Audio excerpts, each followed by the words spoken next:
This week on RSBANDB Update, it's the Encore everyone's been waiting for, the lore deep dive into Orthen. From the Crypt of Varanus to the vibing Moksha ritual site, all the way to Xolo City. We delve into ancient history and the Dragonkin implications for shadow anima and the Codex.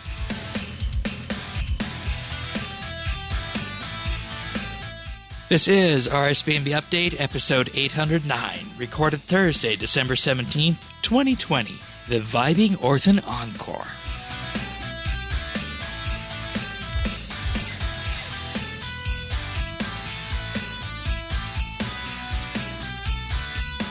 Hello, everybody, and thank you for joining us for another episode of RSBANDB Update. We're releasing this one on Christmas Eve, so Merry Christmas to everybody who is listening to this as you move through your holiday season. And, I promised everybody last week that there would be no breaks in RSBANDB Update this year. Next week, of course, is the clip show, and then we'll be back for the 20th anniversary of RuneScape after that.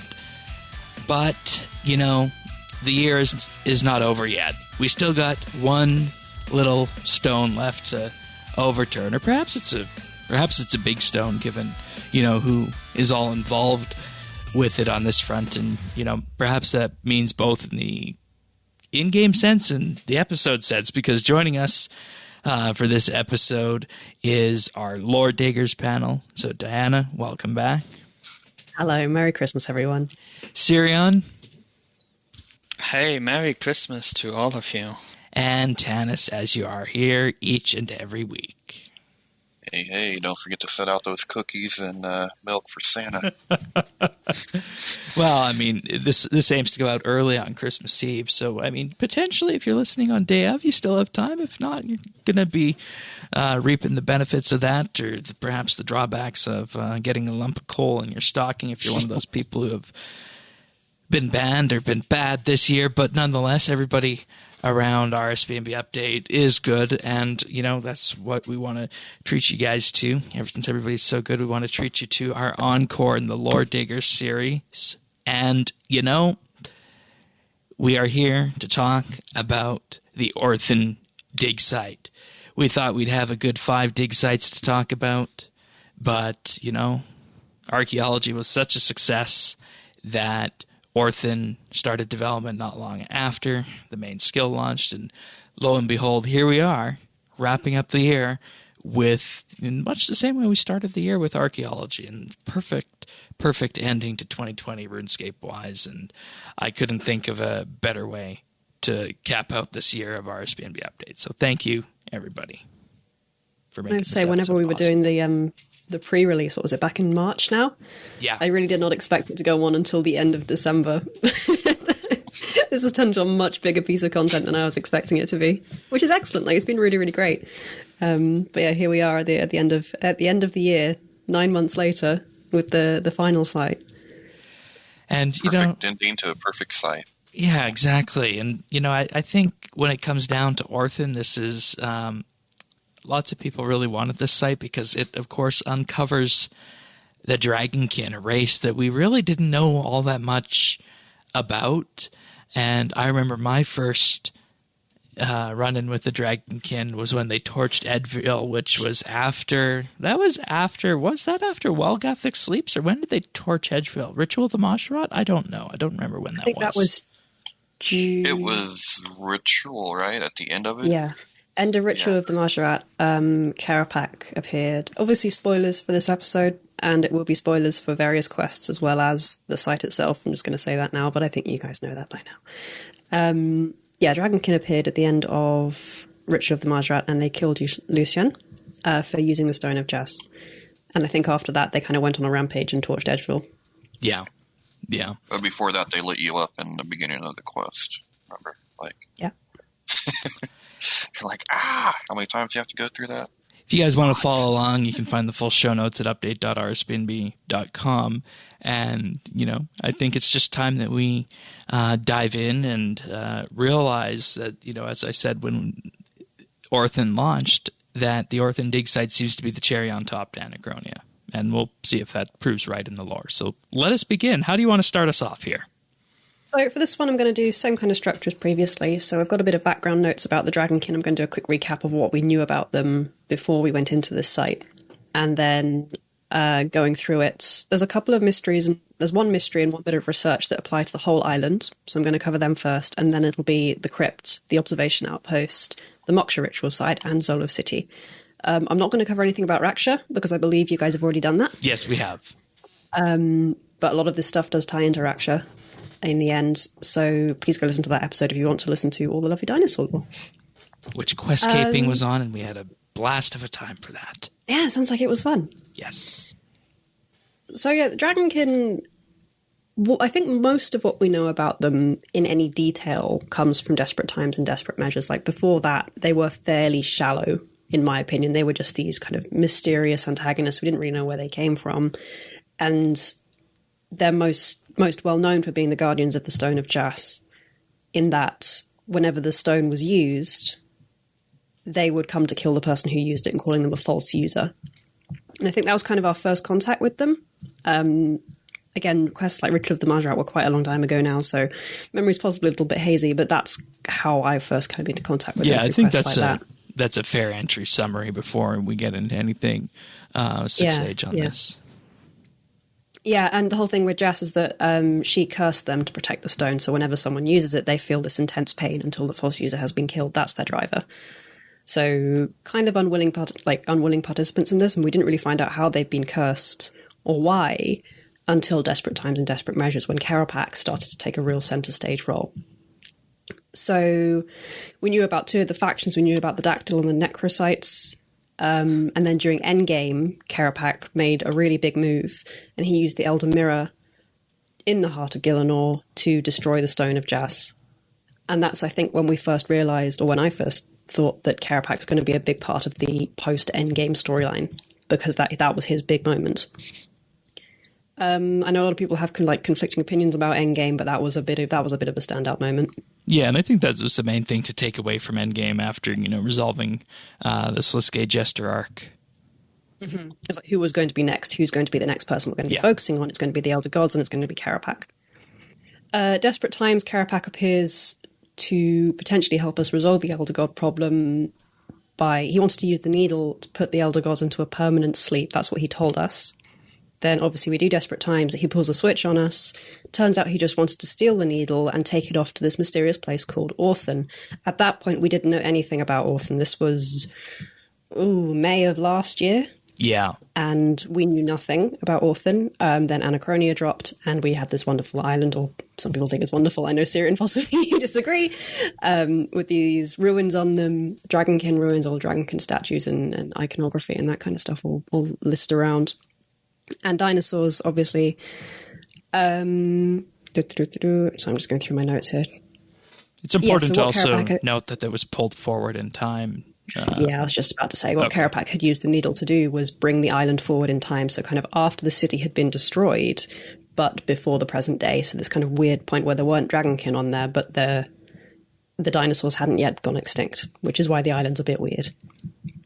Desperate Measures was really, really heavy on the Dragonkin lore. There was a lot of stuff in there, and I think our past episode covered that fairly thoroughly, so I'm going to be a little bit briefer here.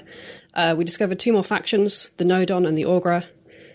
Turns out Karapak was the one who caused the curse. He wanted to protect the Dragonkin from further harm by the Elder Gods, because... so the Elder Gods had destroyed the... hang on, I'm going to rewind a little bit. The Dragonkin are from the previous revision. That's the big part here. And what had happened is the Elder Gods had done their thing where they'd woken up and they'd gone to destroy the previous revision. The Dragonkin escaped into the abyss and came to this one. So what they wanted to avoid, what Karapak wanted to avoid, was that happening again. So he set out to develop something that would protect them. This is where his Shadow Anima device came in. He wanted to produce Shadow Anima in order to protect themselves from the Elder Gods. Jas found out, destroyed the machine, destroyed the city, and cursed the Dragonkin to be bound to her stone and to protect her egg. The stone is her egg, and it was, to protect that by causing them intense pain. That, I think, is everything we knew about the Dragonkin beforehand. Yes, and then I think Is there anything else I've missed? I feel like that's everything. No, I think you've covered it fairly well, and it's a Excellent. nice jumping off point, teeing up Anachronia, and looking back on it, we didn't know any of this was actually going to happen when Anachronia came out, and it sounds like from what they have said behind the scenes on the dev side, they've just designed this as a brief with a dinosaur full of islands, and they've just worked it into the shape it's been, and there was no grand plan to utilize it for all of this. So, I think it's turned out remarkably well, and this is a perfect jumping off point to, I think, fuzz out the remaining areas on Anachronia. Tanis, Sirion, you guys have anything before we jump in to the first bit of Orthen here? No. Let's get into it. Can you dig it? Wasn't there the whole quest where we went to some different Dragonkin bases and... God, was it the V? No, it was not the V. Was it the V quest? V quest included a lot of Dragonkin stuff. I think that was the one where we went to Kethsi. Yeah. Which was a previous city that had been destroyed by the Dragonkin. Right. Well, there was that lab, too, down in the ancient cavern. Yes. That was Welgothic Sleeps that was brought forward in. Oh, yeah. And the Elite Dungeons, you're right. Yeah. Elite Dungeon 2 was obviously very Dragonkin as well. Yeah. The Dragonkin created the dragons. I think that's another bit of lore that I possibly missed here. That's what they're most known for. Gotcha. So the King Black Dragon, the Queen Black Dragon, all the other ones there, they kind of, in their efforts to... Everything the Dragonkin have done since the curse has been to relieve themselves of the curse, and each faction has done it in a different way, or tried to do it in a different way. So you have the Necrocytes who kind of went into their anger and tried to use that, trying to channel the pain and the anger to do something about it. The Dactyl, who Carapac is part of, or he was part of until fairly recently, are more kind of scientific about it, and they want to take a logical approach and break away that way. Again, we didn't know much about the other factions until fairly recently, but the Nodon wanted to sleep it out. You find them hibernating on the island, and we know nothing about the Augra at this point. All right, let's dive in. Yeah, so I wanted to just make a couple of comments just in general. Whenever we get to Orthen, we go to base camp, we've got these lovely square-based pyramids and everything, and I've got linked a bit of the concept art in the notes as well. It seems to be really big on the kind of Central and Southern American lost civilization aesthetic. So you look at those pyramids and I think Mayan or Aztec civilizations, and from a historical point of view, those are civilizations that have vanished.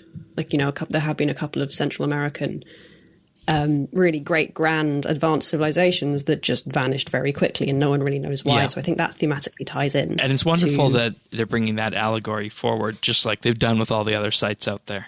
Something that's touching on real life. They found a real life parallel, because all the other gods obviously have these real life parallels, and Dragonkin, how are you going to fit that in? So it's nice that they have found another civilization to base this off. Site manager is Mr. Mordeau, who is an absolute delight. I always love his stuff. He's the professor of unnatural history at Varrock Museum, the offspring of the Queen Black Dragon and a fairy dragon. He's quite smart. He's intelligent. He can talk, and he's quite fun to talk to. He's got a really nice academic voice. He seems quite harmless. And then the collector is Sharagan, who is one of Hannibus's descendants. She's a dragon rider. I think I've mentioned this before, but the dragon riders are completely different from the Dragonkin. They're another lizard race, but they're from a different planet. And they have this similar kind of telepathic powers with dragons as the Dragonkin do, but they are separate races. So just bear that in mind so you don't get confused between them. Yeah, and another famous dragon rider that people will be aware of is, of course, Vindicta. It's Vindicta, yeah. And Morvanan, and there's a bunch of names throughout the history who have been dragon riders. The first bit of research you can do if you've completed Desperate Measures is in the little building up in the northeast where you find the sleeping Nodon with Hannibus. You can do some research there. And it's basically, if you examine the vats that have the big Dragonkin silhouettes in them, quite tragically, you realise that the tubes of malfunctions and the Dragonkin inside are actually dead. But that's the research you can find there. And this is the area we went to in the quest, Desperate Measures, right? Yes, yeah. So it's where you first find the Nodon. You enter this dream space with Hannibus, and you enter their dreams. So a couple of ones that are alive, but most of them are unfortunately dead. And then the other one that's kind of across the whole island is teleport nodes. So you can activate a teleportation device. This is what they were talking about when they were doing the hype for this. That was the easier way of getting around Anachronia. Yeah, a series of 4 unlockable teleports through basically all the corners of the island. Yeah. So it's each one of the excavation sites has one of these nodes, and you can unlock it with things like Orthen glass and quintessence to basically it's a fast travel system. It'll take you to the crypt. It'll take you to the outpost. Some of them require also mystery and research to be done with it as well. Yeah. The prerequisite I think you have to do a bit of ones. research for each one, but then once you've done it, it just kind of saves you a lot of time trekking around the island. Yeah. I think someone said they might be zip wires when they mentioned there'd be a faster way of doing it. I think that would have been quite fun. But this works too, and it just makes things a little bit easier. And I see you, Shane, with your wonderful Santa outfit. Of course. Of course. Just zipping around a bit, providing a bit of backing B-roll here and there. But Lovely. So let's go to the first location. Let's go to the Crypt of Varanus. This is to the west of base camp, close to one of the areas that you went to in Desperate Measures. it's where you're actually doing your little hunt with the measure. Yes, yeah, it's around there, one of the measure parts of it. I love this space. It is so pretty. Much bigger than I thought it would be, kind of going into the whole... These are big set pieces, big expensive looking set pieces, so it's nice to get, they're still making this kind of thing, and it does look lovely with the lighting. Yeah, and the purple and yellow lighting and the water effects all look so lovely. The musical score with it as well, Vault of Varanus, perfect. We were talking in pre-show, perfect theme for the Dragonkin, and this is of course what was on the login screen upon arrival to Orthen when that launched, and it just really teed up the whole darn thing and kind of set the tone for what we were going to be expecting here with this. I spent a lot of time in here just because I just like the atmosphere. Yeah, the verticality of it is definitely something that we wanted to talk about with that on the actual Orthen release episode. It's a fun one. Yeah.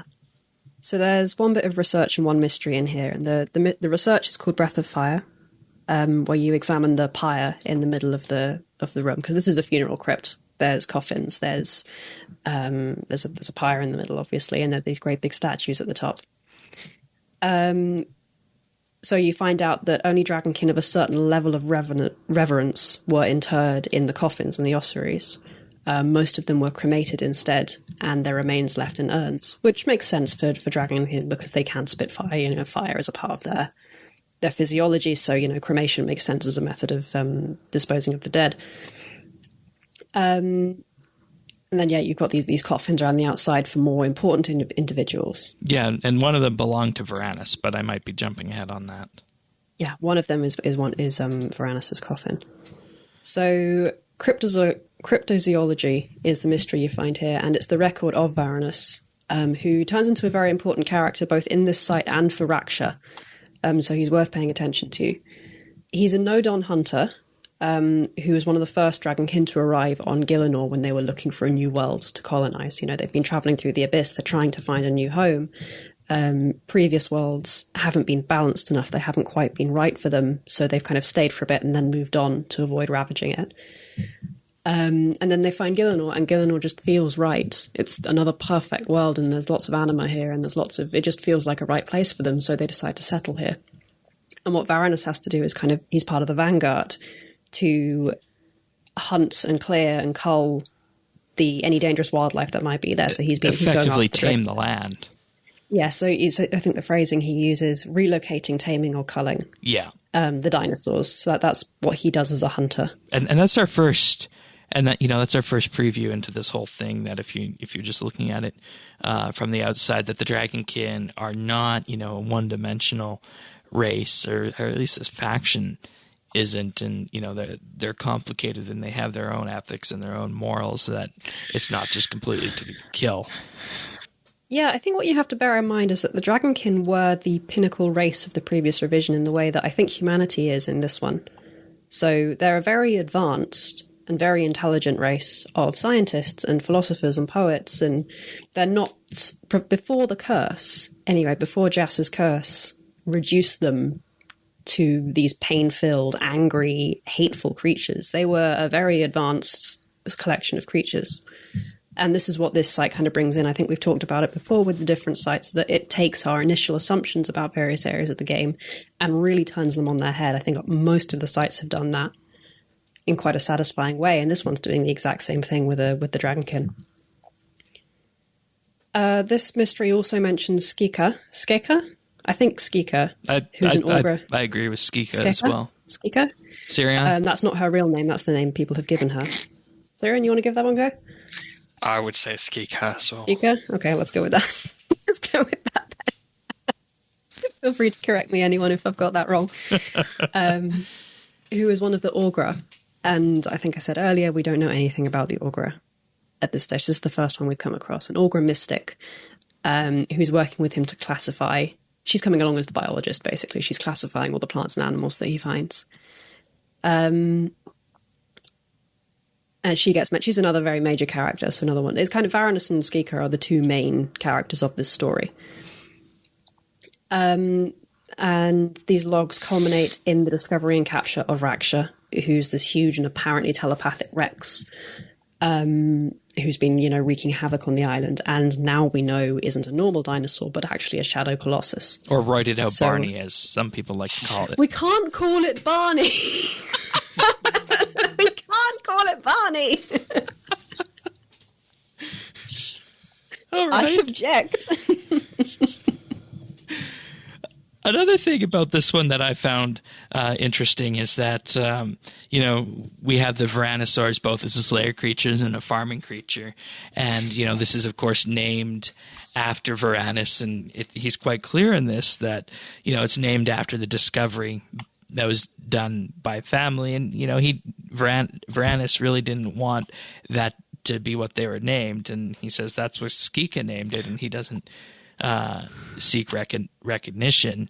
And the idea ultimately behind this is that Skika has zero control over what others call her. And I'm quoting from the journal on this, saying that this is an exercise in exerting a modicum of control. And that's going to be a theme that I want everybody to pay attention to throughout the entirety of the Orthen journals.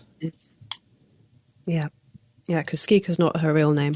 Yeah. We never find out what her real name is. That is what all the other Dragonkin call her, and she's kind of adopted it. I don't know, maybe for convenience. But kind of her way of retaliating is to be this, she's being the classifier of everything else she finds here. So she names these little dinosaurs the Varanosaurs. Yeah, that's all we have in here for the Crypt of Varanus. It's a great little site. I did spend a lot of time in here, kind of in the early 100 levels. Yeah, and I think the thing that we take away from this on the whole is that this is what, foreshadowed Raksha, and the one above all, and the one that speaks based on translations of the Dragonkin language, which is something we're also going to encounter as we move through this. But I'll let you take it from here if you want to move on to the next one, or if Sirion and Tanis have anything about the Vault of Varanus, or the Crypt of Varanus, rather. No, I just think it was an awesome introduction to the larger Orthen sites. That's the first place you go, and I really liked it. Yeah, you're right. I really like the music for that part especially. It felt like a really punchy and dramatic introduction. I had that on loop for quite a long time. I wish I got to spend more time in the crypt as part of it. And there's no reason I can't go back to get potion recipes and the like. So maybe you have to go just sit there for a while. Yeah. Up next, we have the observation outpost, which is on the northern edge of the island. Bit of a pain to get to this one until you've unlocked the the teleport thing. I'm just up there now. Yeah.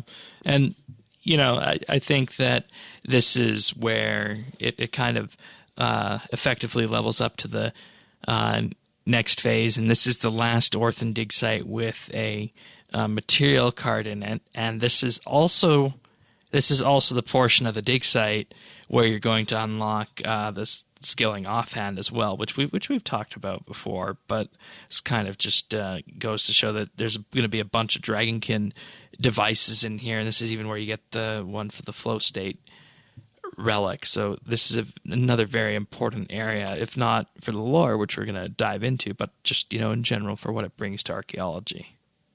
Yeah. I spent quite a lot of time in here because it has the shortest collection, like the 4-object collection. Yeah. So when I was farming Chronos for my special Matic, I spent a lot of time in here getting that sorted out. This area brings in a very interesting new character. Cranon starts being mentioned. And we all know Cranon because he's the ambassador from Elite Dungeon 3. So here he is as a Dragonkin before Zaltak got hold of him. The research you find here is necropsy, and it's where you examine the autopsy table, kind of in the center of the room here. I've just realized walking in here that you've basically got an amphitheater. You've got these steps around on the western side of the building. Yeah, and just autopsies being casually carried out in the back. Yeah, autopsies here, and it's kind of an implication that other Dragonkin will come to watch, kind of for an educational point of view. So you've got these steps at the back here again. It's another nice environment. Yeah, I that think. sounds actually really fun thinking about it. What?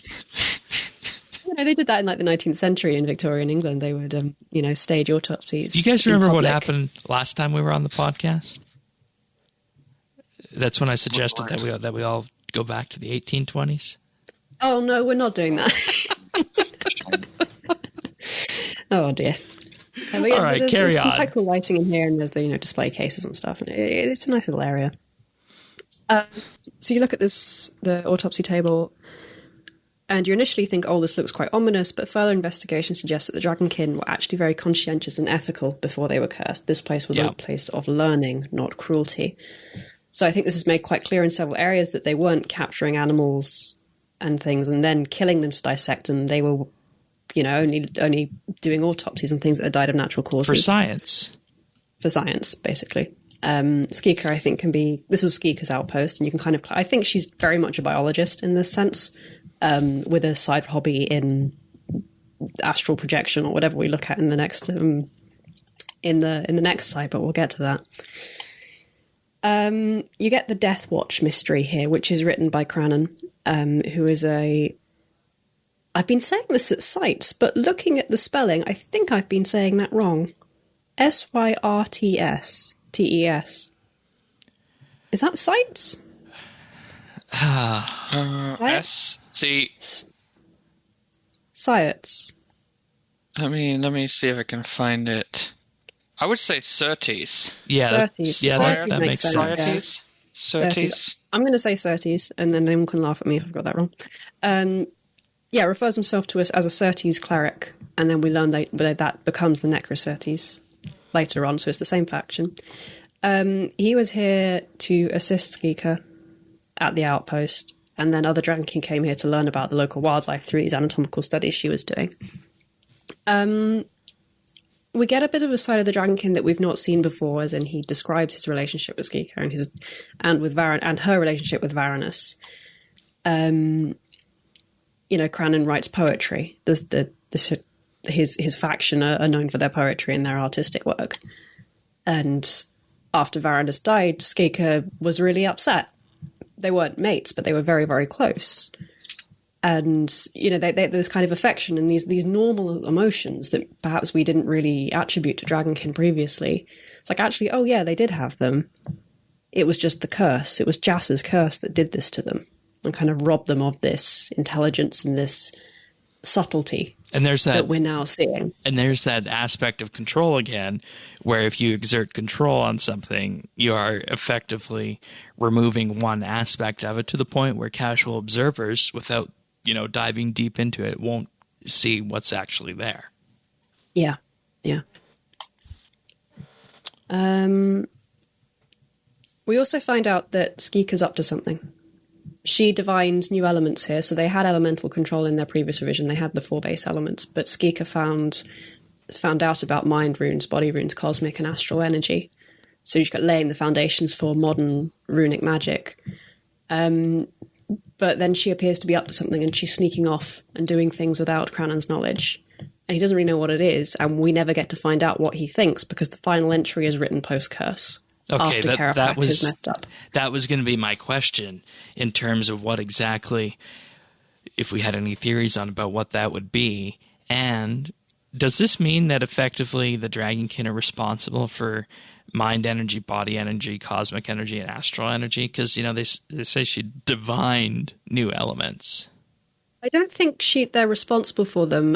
I think they're there in the same way that I'm talking about within RuneScape, obviously, not just in general, but in the same way that elemental energy is just present in the world.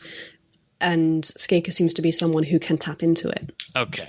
All right, she that discovered makes sense. She didn't create it. It was kind of in the same way that runes don't create the energy. The runes just kind of become a way of channeling the energy.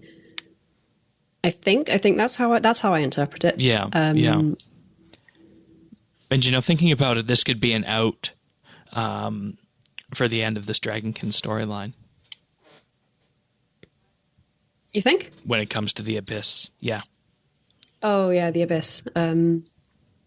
Yeah, possibly. Because, the Abyss is something we a lot as people who teleport. Right, and I mean, if we had total control over that, as so many people with 99 magic and the rune crafting ideas that we know in the modern era of our RuneScape experience, combined with the ancient Dragonkin wisdom, and I don't want to say this because this might be seen as hand-waving, and I know this probably isn't how we'd like the story to end, but one potential way to end this whole Elder Gods problem would effectively be to use this energy and put kind of an abyssal envelope over the Elder Gods and, make them never be a problem again and just let them lie where they are.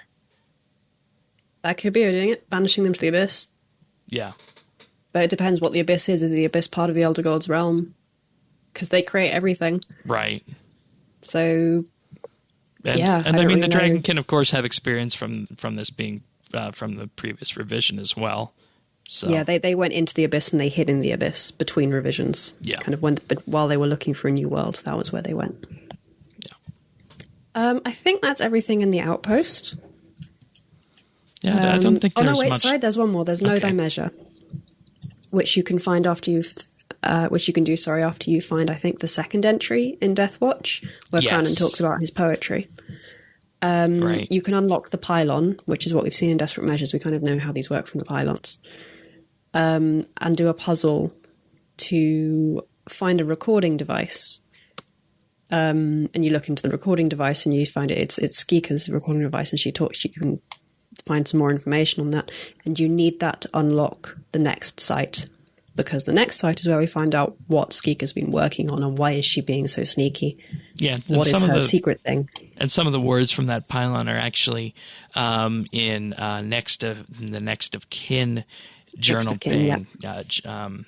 I don't remember if it's all of them, but chakra, lith, cab definitely sounds familiar as one of the things that we entered in, if not in this mystery, but also in the quest, Desperate Measures as well. Yeah, and I think it's quite a sweet note there that Crannon wrote this poetry kind of to represent something quite abstract and to talk about the Dragonkin, and Skika liked it so much that she used it as a security system for her personal projects. I think that's quite a sweet thing for her to do. But and again, these kind of slightly softer emotions that they have that we didn't know about before, which is quite nice to introduce. And I'll also just say this here is that we're getting glimpses and bits and bobs here of the Dragonkin language, but I don't think we're at the point, the players that is, of being able to do a complete translation of all the Dragonkin symbols that we've seen. And be able to, I bet there's someone who works on the wiki who knows, though. Oh, probably there is. There's always probably someone who picks up language like that. Yeah, that's the power. But I do wonder how complete our Dragonkin dictionary is at this stage. Yeah, that's a good point. And even ask the question. This might be a good question for the next lore Q&A.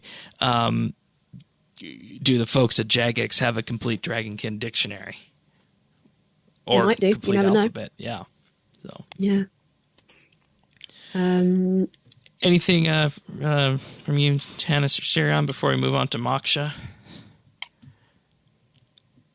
No. No. Okay. And Yes. The next one we move to is the Moksha ritual site, and this is on the southern end of the island, kind of in the kind of swampy area. this is the one where Tannis is in his element. Oh, yeah. Anyways, let's go. So yeah, what you can do is you use the device that you find in the pylon to unlock the door and head down some mysterious stairs. And what do you find down here but a massive great device and a huge purple portal? Again, big dramatic set pieces here, like going ham on the lighting. Yeah, and I'd also like to point out that this is near where Zaros appeared in the last Yak track. So Yes, yeah. He appeared here and kind of by the... Oh. and you remember he said he was waiting for what's he got to do something. with this? And the question is, what could he have been waiting for? I wonder. Yeah.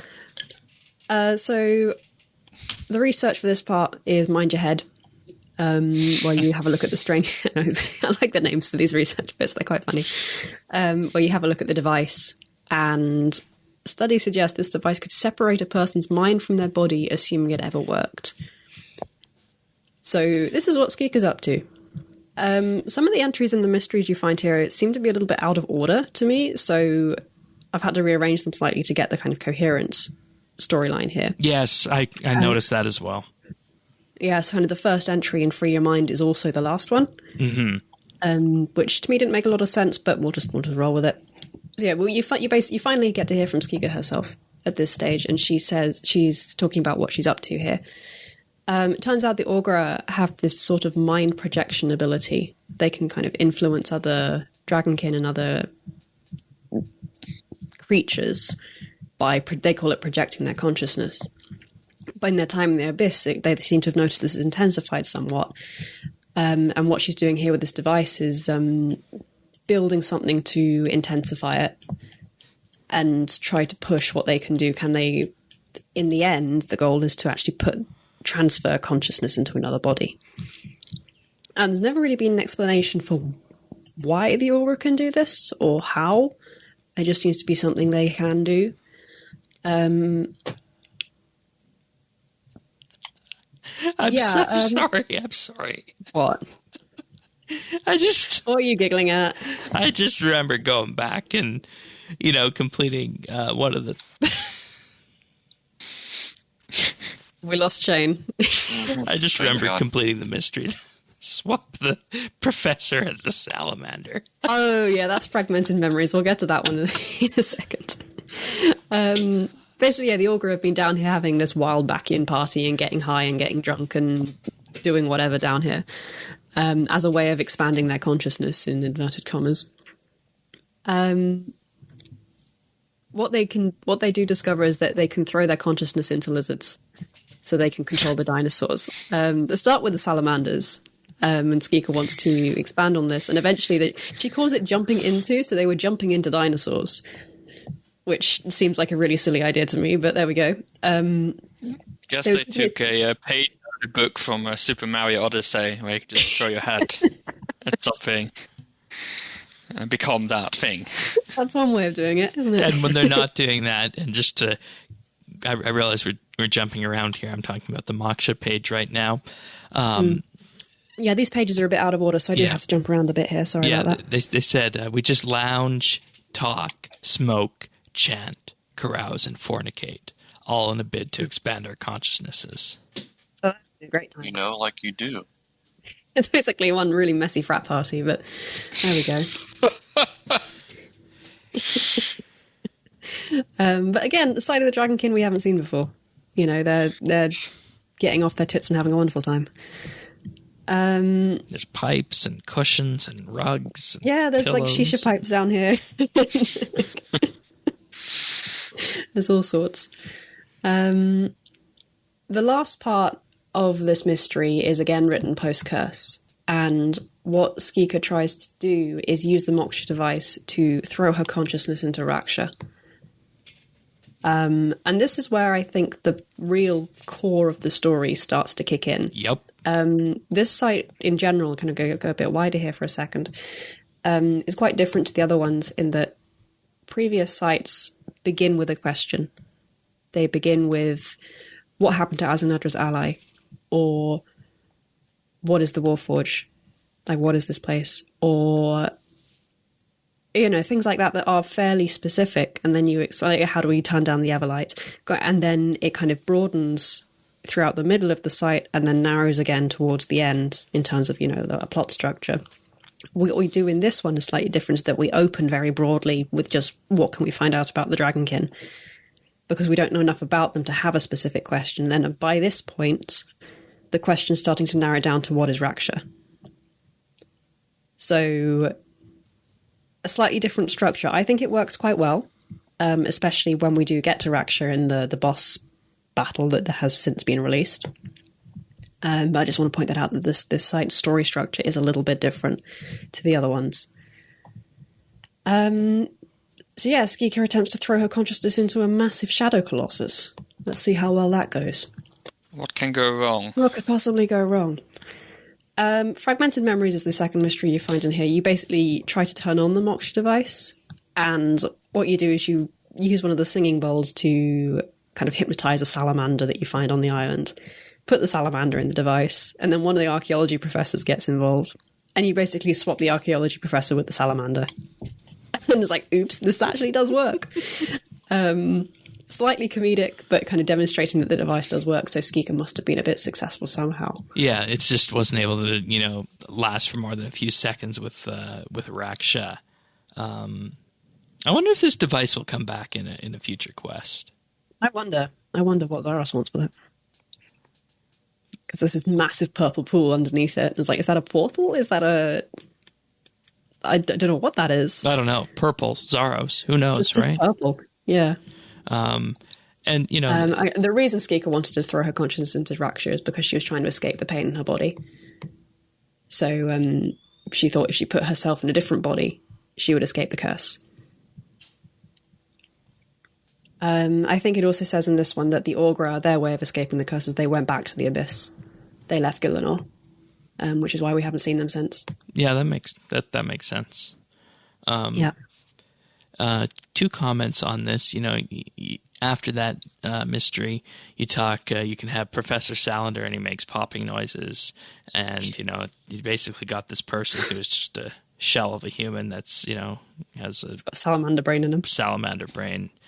And Associate Colette has absolutely hilarious dialogue in mine, and you know, the salamander professor is fine, just exploring and gorging on insects, keeping them off the team while we work. Very helpful, more so than Professor Alfredo was in that body.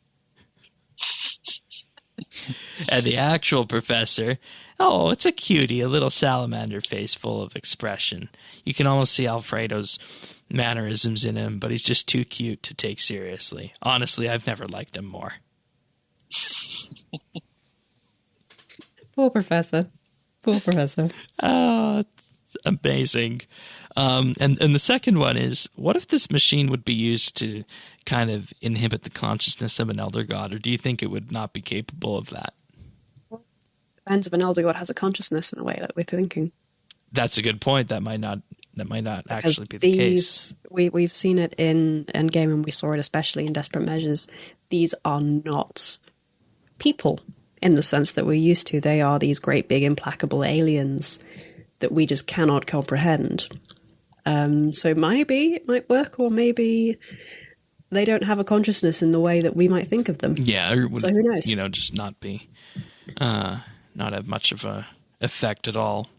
They might just get mad and squash us. Yeah, or squash the world on that. And squash the universe, because that's what they do. Yeah. And, you know, we also, of course, need to mention the musical score on this one. This is the one that... Oh, this is a really cool, slightly electro... Like, this is the one you were just vibing at the side. I was like, yeah, this is a vibe. Yeah, and then that's what our nibble on that one was called. Because, you know, at the time, heard the pipe and the music, and we just went with it. Yeah. It sounds super good, though, doesn't it? Yeah. I think this was a Modian.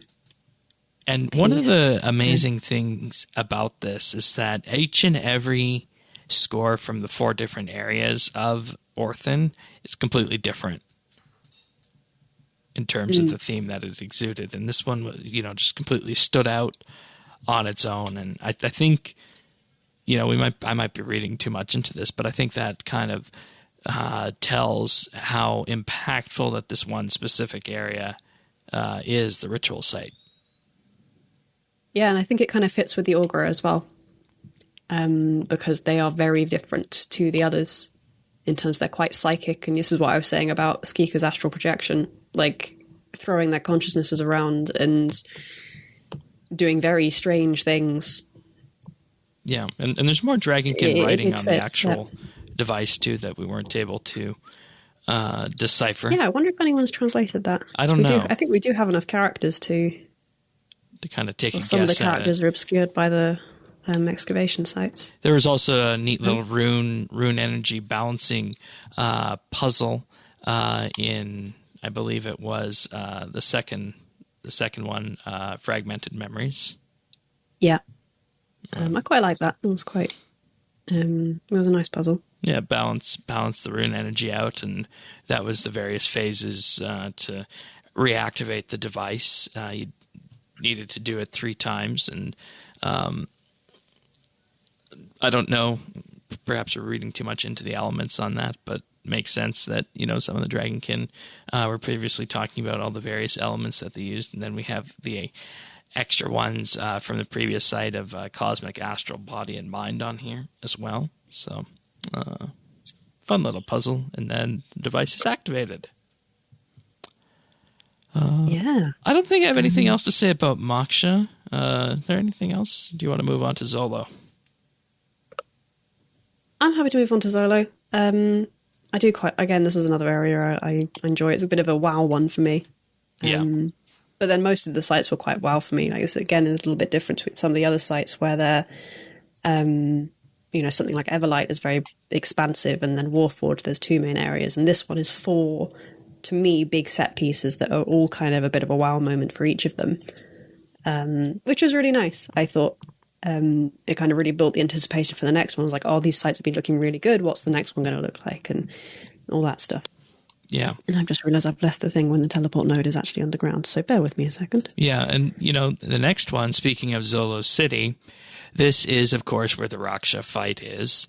And, there's that whole little broken grate, and we've mentioned this before, that this back in the day before archaeology came out and we even knew it was going to be released, somebody at one of our roundtables had the idea, there's probably something down here, maybe a boss fight or something that we're going to have to fight one day. And lo and behold, this is going to be for the archaeology skill tied into a solo boss fight. So, it's just amazing how all this has come together, and you got to wonder if these broken bars that were on top here of the Xolo City were actually intended to be for that. And there's also actually one thing we need to address that we should have addressed at the beginning of this. When archaeology launched and when archaeology was being built at the tail end of 2019, they actually had a design document for Orthen because they talked about that at RuneFest, but they changed the design for the Orthen that we got, and I'm a little bit hazy on what the exact changes were. So that's something that we also need to keep in mind, that there were a few changes here and there between what was originally envisioned prior to archaeology release and what we got today. Probably the reception of the sites and player feedback had a lot of impact on how this has been developed, because they had the advantage of knowing how people reacted to previous sites. Okay. But yeah, let's head into Xolo City. Yeah. I think we should do I Am Become Death before the Mysterious City part. Yes. Yeah. So let's start with Xolo Dorado. Again... Not even subtle, is it? No. With the Central American And Central and Southern American influences, you've got El Dorado. This is the city of gold. Really cute, tiny little pyramids in here. I was completely confused by why on earth are there miniature... Where's this miniature golden city come from? I think Xolo is a Mexican word as well. Yeah, I think you're right. Could be wrong. Xolo dogs are the ones I'm thinking of. Are the hairless dogs they're Mexican hairless dogs. So I think that's where the word comes from. Yeah. And, I'd recommend everybody to stay close to the floor for this one because, if you look at around the edges of the room in the Xolo City, you can actually see there's a tiny, tiny little passageway with a little nook for a door for somebody about half the size of your person that you could go through one of the gold rocks. It looks like a mine or something to that effect. Oh, yeah, there is. I've just seen that. That's adorable. Yeah. Oh, it's in the gold mine, isn't it? I found the symbol, I think. Oh. But we'll talk about that after. Oh, hello. Okay. Yeah. We'll talk about that in a second. But yeah, this was a very confusing one to start with. Like, why is there this tiny miniature golden city down here with lots of really nicely bright coloured flowers, and it looks very pretty again down here. And once again, something completely different from the previous sites. Very different. Yeah, very different.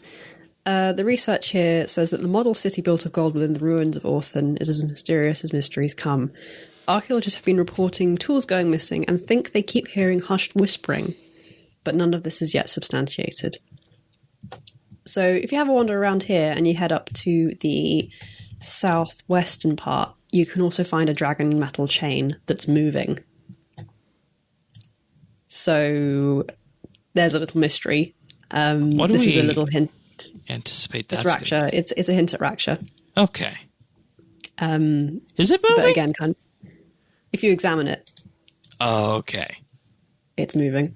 Again, another little hint at Raksha. I Am Become Death is the first mystery we come here. Fantastic name. And it's Karapak, the bastard himself. Turns out he was the one put in charge of keeping Raksha contained after it was captured and brought to Orthen. He became fascinated with it and was kind of put in charge of it. He kind of surgically removed some of the weapons it had. I think it poisoned spines and things like that, and transplanted them onto 3 Rexes to see whether it would work, because that's kind of what Karapak does. And it's implied that those are the precursors to his dragon experiments. Yeah. So the 3 powers that are mentioned are the 3 powers of the King Black Dragon. And those are also the big dinosaurs that we're able to get in Big Game Hunters, some of the hugest ones as well. The big Rexes. So these are the precursors to the creation of dragons. Turns out the Augur are very interested in Raksha because Raksha has this ability it has some kind of telepathic ability. It's how it killed Varanus.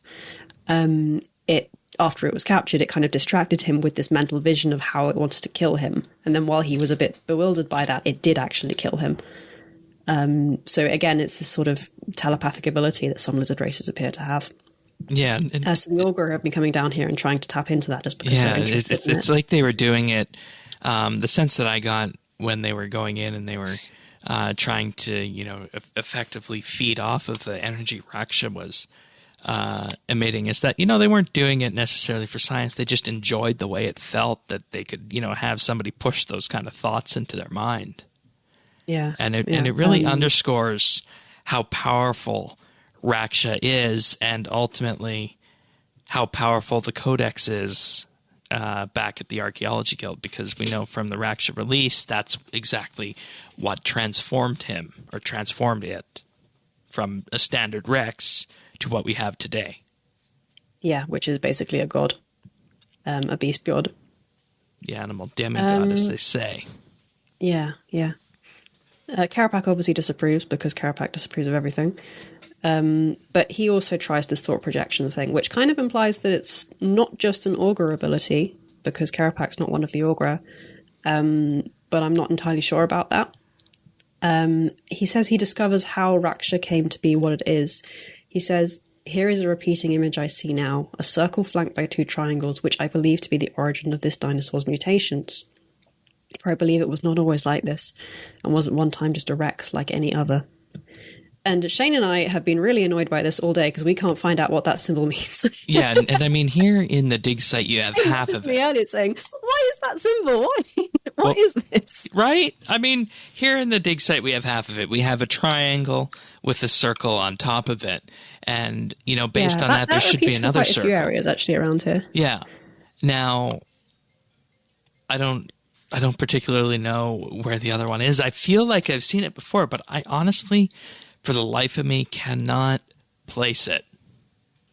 See, I thought it was the monolith symbol because now we know, obviously, that Raksha became Raksha after interacting with the monolith somehow and becoming a shadow colossus. But no, the monolith symbol is all squares and very geometric, and not, you know, a circle and triangle. So I can't figure out what it is, what Karapak's talking about here. Yeah, and I mean, the best we got is what's in the site, and it's half of it, so... Yeah. So I wonder where that's going to come from. Maybe Karapak can explain himself the next time we see him. Maybe. I also looked at the artifact log for this, and none of them pop out to be anything like that here as well. So, I don't know. I honestly don't know. And, you know, it makes sense that we end Orthen with another huge mystery that's kind of just left hanging off the edge from that angle. What's Karapak up to here? But anyways, let's get back to the story here. Yeah, the final lore transcript of I Am Become Death is from the Xolo who built the city. And this is when we find out what happens to Skika. She was unsuccessful in trying to put herself into Raksha. Instead, she managed to project herself into the salamanders of the island, which explains the tiny golden city. They would, like, she kind of, I don't know whether she's still aware that she's Skika or not, but the salamanders are what are building. It's implied that, I'm not sure whether it's said outright, but that's what's implied, is that the salamanders are building these little things out of gold. Maybe they're trying to build another Moksha device or something. And that would make sense with all the little holes, that it would be salamander-sized. Yeah, I mean, if you have a look at the size of the mine and the size of the little pickaxe you've got over here, that's a salamander-sized thing. Yeah, and there's actually some gold rocks in here that you know, you can see, and there's that little tiny mattock on the ground that's just kind of sitting there. Yeah, tiny pickaxe. Would be good for a salamander size.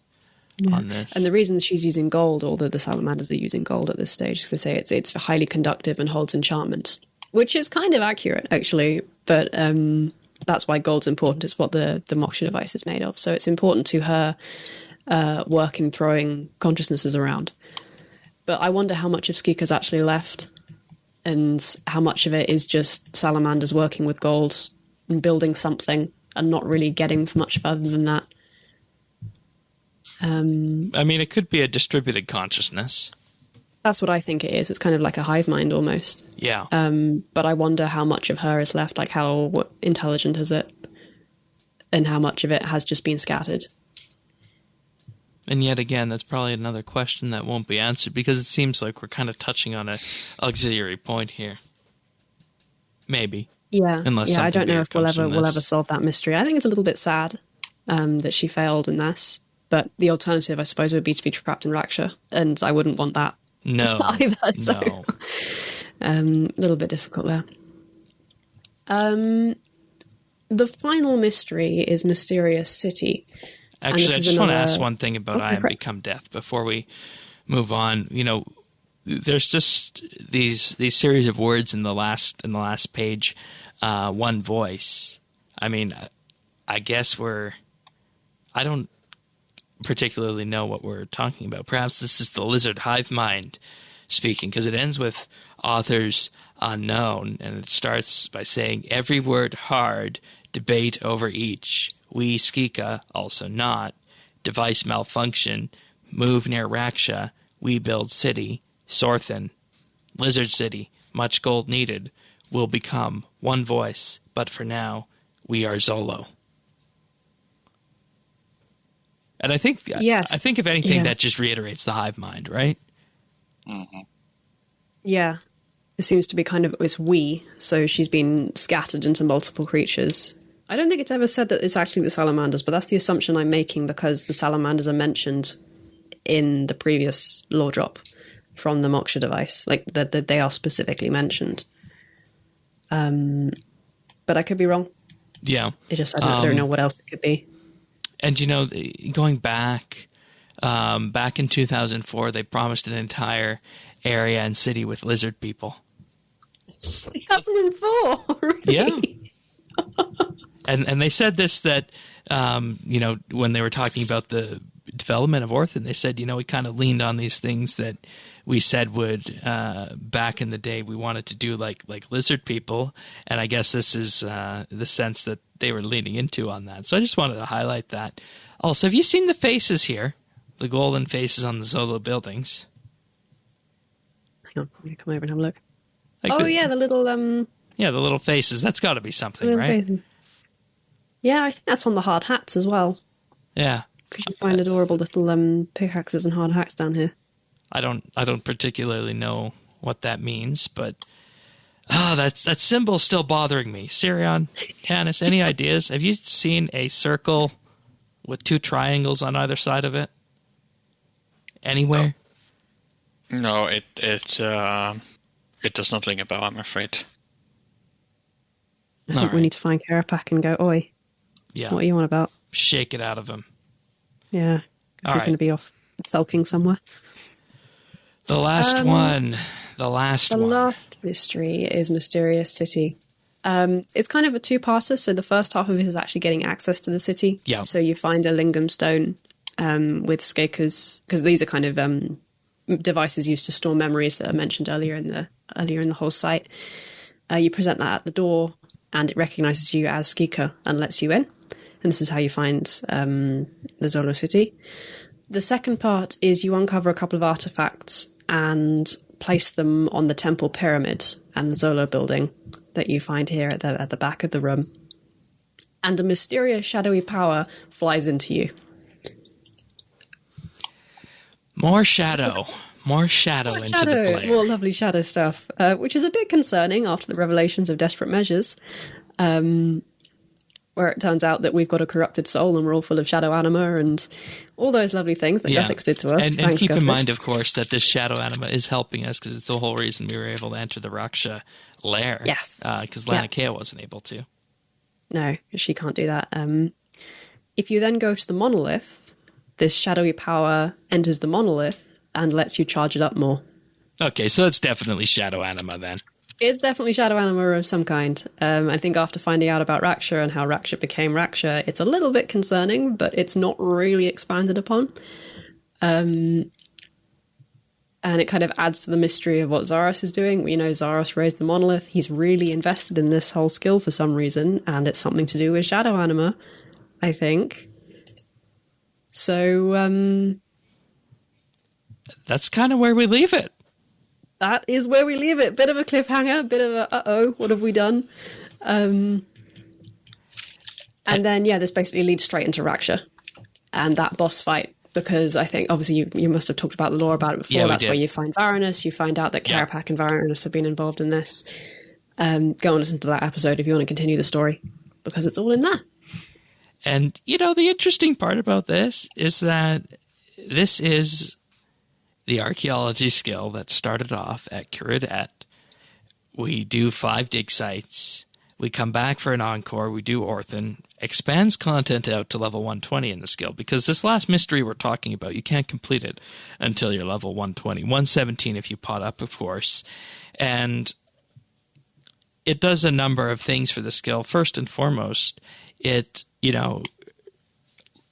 puts archaeology in the spot of being at the forefront of the current story in the game, because we had Desperate Measures, then we had the mini quest following it with Yak Track, then we had Raksha, of course, and then when you look into how archaeology in Xolo City is landing directly on top of Raksha, literally, you wind up in this situation where you see that, okay, we're at the end of 2020, 9 months after the skill came out, it's still dropping new lore, and we're kind of waiting to see what happens next. And this skill and this boss are effectively setting us up for something to happen in 2021 and beyond with this Dragonkin story. And the second bit is that, with the launch of Orthen, there is not a single gap in levels from, I think, something to the tune of level 84. You get at least one new unlock each level after 84 with the addition of this dig site. That's pretty cool. And I do deeply appreciate the boss content having a lore aspect. And that's made me interested in it. And, just on a really personal level, it's great to see that kind of story content being put into other areas of the game. And, this stuff's now relevant to me. Yeah, and the best part is you can get it, without fighting the boss. It's not a lore drop. It's just a mini quest without fighting the boss. And then everybody else, of course, transcribed some of the text that Moksha says. And I think the only real thing that's mentioned of interest in terms of lore-wise is the realm of Erebus, but that's, of course, something that Gothic's mentioned is kind of a different... I forget what the exact terminology used for that was, but it's something else that's important and not necessarily Dragonkin related at the moment. But overall, I think Orthen does a pretty good job of tying this up and landing us on the spot where we're ready to go. And in some ways, Orthen is not the distant past like any of the other sites are. It's actually touching on what exactly is happening right now in the world. Yes. Yeah, it does it's more context for current events rather than this is past history. And it's nice that it's all brand new as well. Many of the sites, there was a bit of dramatic irony in that we knew what happened to the Everlight, and we knew what happened to the Icene and the vampires, and we knew what happened at Caridet. So we knew how it was going to end. And with this one, we had no idea. Before Raksha came out, what was this? We didn't know what was going to happen. And I think that made it a bit more exciting because we couldn't really predict at all where the story was going to go. Yeah, and we only had theories that the monolith was the Codex, and that was confirmed with that. And, all this shadow anima stuff is going to play a huge role going forward, and I think it's very telling that the last mystery ends on that note. And, it's worth noting that the last mystery also boosts your monolith power as well, which something people wanted with that. So it's just that little cherry on top. I'm very concerned about the monolith. I kind of regret interacting with it now. Yeah. Because, with Zaros involved and the shadow anima involved, oh, God.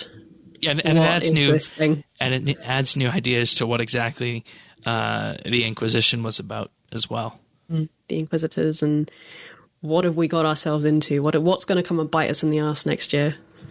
After taking all these lovely, tasty boons and powers from it, what's going to come and bite us?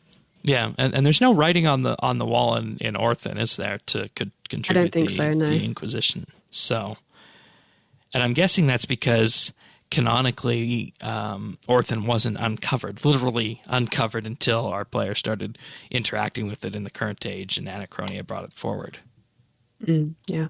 So, Tanis, Sirion? I'll be touching on this more coming up, but Orthen definitely became my favorite site.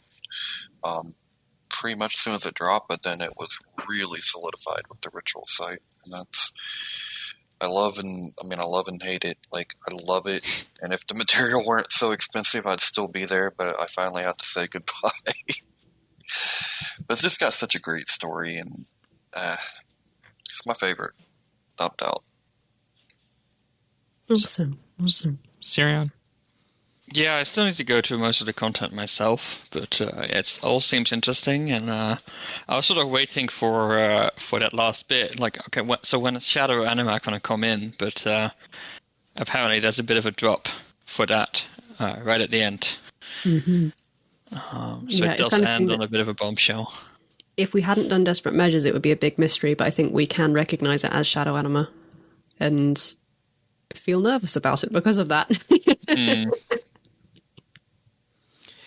Does anybody want to throw any ideas about where this goes next? Tharos makes a super weapon using shadow anima, and we have to wield it. And that's how he takes over. Or tries to kill the Elder Gods, because that's poison to them. He probably is going to try and kill the Elder Gods with it, yeah, thinking about it. But how is he going to... I suppose he is shadow anima. He is the aspect of shadow. But he is probably going to try and rope us into it as well, because we can be around shadow anima in a way that no other living thing can. And we've also been his vessel numerous times before. Yes. And with all the shadow anima stuff we've been doing, we could ineffectively be bringing that shadow anima out from the shadows, so to speak, with all these little interactions we've had, bringing them out into containment pools, so to speak, in the real world, and maybe doing something along the lines of that unwillingly with the monolith. That might be the direction we're heading. Yeah. You know, these boons I've taken from the monolith, I kind of want to put them back. Right. They're like, oh no, I never did anything. Does anybody else at this point think that the Codex is an Elder artifact left over from previous revision? I think it's left over. I still think that the shadow anima is anima from the previous revision. Yeah. I still think that, and I think it's more evidence for that in that the Dragonkin can be around shadow anima. And, yes. you know, Carapac made a shadow anima device, and people like Lanyakea can't.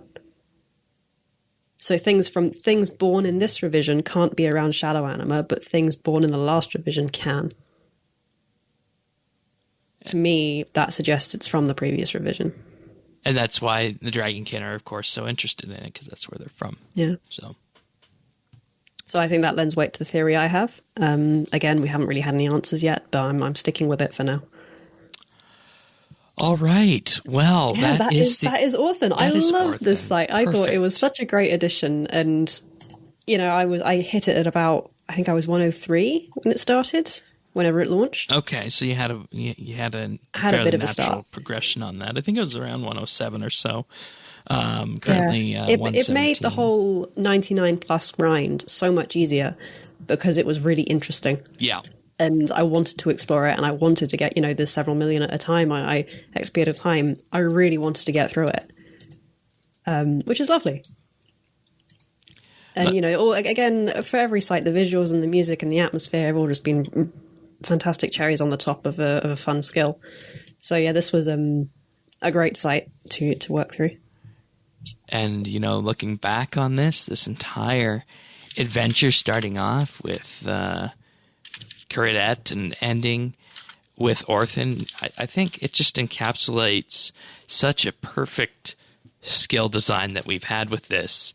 And I remember when, I think it was in May or so, they said Orthen is not being worked on. I thought, oh, damn, that's something that we heard at RuneFest. And, you know, I think everybody made enough noise about this, and archaeology was such a success that it had to be done. And it's just so nice that we actually got it before the end of the year and was able to, you know, package it all up together and, you know, just have it on as a cherry on top of the release of archaeology. So... We do have some questions. If you guys don't have anything Orthen or archaeology you guys want to talk about before we move on. So one thing that we never touched upon in the previous Lore Digger episodes, I wanted to quickly go to now, is like the materials, right? Like what do the materials sort of represent? Like here we get. I mean, we obviously get a few obvious ones like Dragon Metal and Felt, but what the heck is Orgone? Orgone is a pseudoscientific concept variously described as esoteric energy or a hypothetical universal life force, according to Wikipedia. So what's the difference between that and like quintessence? Or that was my next question. So quintessence, I think we established, was the fifth element. The fifth element. It's according Aether. To the Aviancies, yeah. Yeah. And then Orgone is... Perhaps it's just some kind of life force that binds it all together then. I'm just trying to find out because I'm diving deep into a pseudoscientific Wikipedia at the moment. As you do. It's pissing me off a little bit, but my scientist instincts are not happy about this. But it's often represented as a crystal by the looks of things. Yeah. Which is what we see Orgone as, like, this brightly coloured crystal. And their examine calls it a strange smooth stone that's black at its core, but rainbow speckled outside. So almost like an opal. Yeah. See. All right. Well, it's never really explained in the skill what Orgone is in the same way that Quintessence is actually explained at Stormguard. No, that's true. We also have Orthen Glass, but I think that's fairly self-explanatory. That came out before the Orthen dig site. That's just the glass they have. Carbon Black, of course, is the color piece from the dig site, and it, of course, is referring to what happens to something that has been put through a volcano. So, do you have any questions about any other ones? I mean, compass rose, I find it a bit weird, but sure. They use compasses in everything. I love the implications of the compass rose, though. Like, that's the symbol of the Dragonkin, and, they were lost in the abyss for so long, and they had nowhere to go, so they used the compass. So it's a bit like the Star of Saradomin. Yeah. Like how each of them gets, like, their own, like, wings of war. It's how they found their way to a new home. Like, oh, I love that. I love that implication. Brilliant. But yeah, you're right. Like, a lot of the stuff, I think this is what I've mentioned before about things like the flavor text and the extra detail we get on the artifacts journal. There's a lot of extra stuff in this skill in general that adds to it and adds a lot to it. Stuff that technically isn't necessary, like it probably could have been cut if they needed to, but the fact that they kept it in just makes the skill that much more rounded and just feel that much better. Yeah, and if you cut it, you'd be doing, pre-2019 RuneScape, which, is fine, but I feel like we've been at that extra level of quality for the last 18 months or so. It just, like, it's kind of like fluff, like a fluff piece, but it just makes such a difference to me in terms of narrative quality. Yeah. I'm very glad they did keep it in. All right. I'm going to thank some Patreon supporters. Then we're going to move on to questions because those are also good. The Orthen-themed questions. And this week, I'd like to thank Alvaro L., Andrew C., Brock H., Cameron, Christian S., Cook Me Plonks, Diana, Duramax, Jade Gizmo, Jade W., Jason S., Joe M., John P., Kesky, Kyle, Lucky Ducky, Nora, Rastafa, Ricky A., Samantha R., Soupfinder, Stub Eve, The Naked Captain, The Lion, Tom V., and Zant. Thank you all of you for your support throughout the entirety of this year. We've made it to the end, and if you want to join these fine people, you can check them out at patreon.com/RSBANDB, and there you'll find the entire back catalog of our monthly bits and so much more. You'll also find Inside Update, which is our monthly little interview we do, something behind the scenes with the podcast. Also have a round table that we did last weekend, a fun little flying round table that at this point, I hope we got that off the ground. I think we did. And, of course, movie nights. But, people like to look towards the future, and in the end of 2020, we can definitely do that. I know a lot of people are wanting to do that, especially everybody here. As we move forward, we do have a couple of other goals set in mind in the future. Should we ever reach $200 a month in Patreon support, we'll launch a line of RSBANDB merchandise, so that's something to look forward to. And if we ever hit that $500 a month threshold, we will undertake the Hot Ones Challenge, myself and Tanis. And Tanis, you'll be happy to know that Parnassius has offered to come along as a third to subject himself to this. So I have been saved! You have been saved, Sirion. I was volunteered last week. Diana, and I cannot handle spice.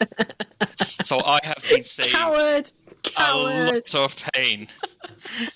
Well, I heard that they were happy to take a fourth volunteer if you. You know what? I'm busy. You know, like for the next 3 years. Sorry, guys.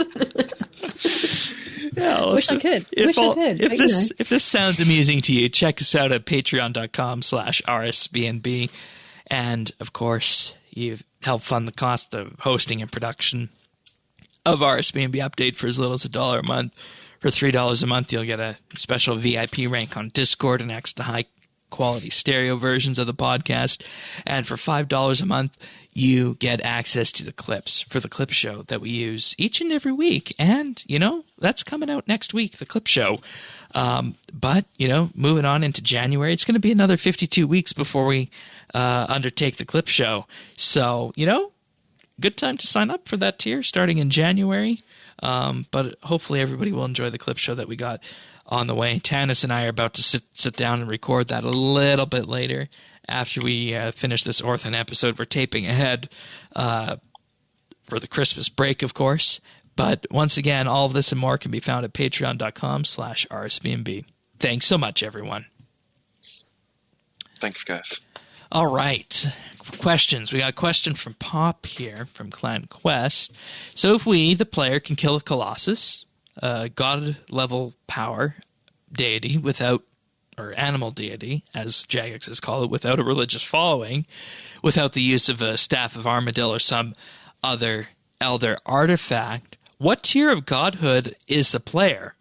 And Pop says, I like the idea that we subdue him when he's trying to escape and not really kill him, although due to the glitches his body disappears. But even the fact we can damage him is significant, and also World Wakes was not a requirement to kill him, implying that Guthix's blessing is not the answer. Do we actually kill Raksha? Because I was under the impression, my impression of the fight, as someone who's not actually done it, is that Varanus is part of this mechanism that keeps it asleep.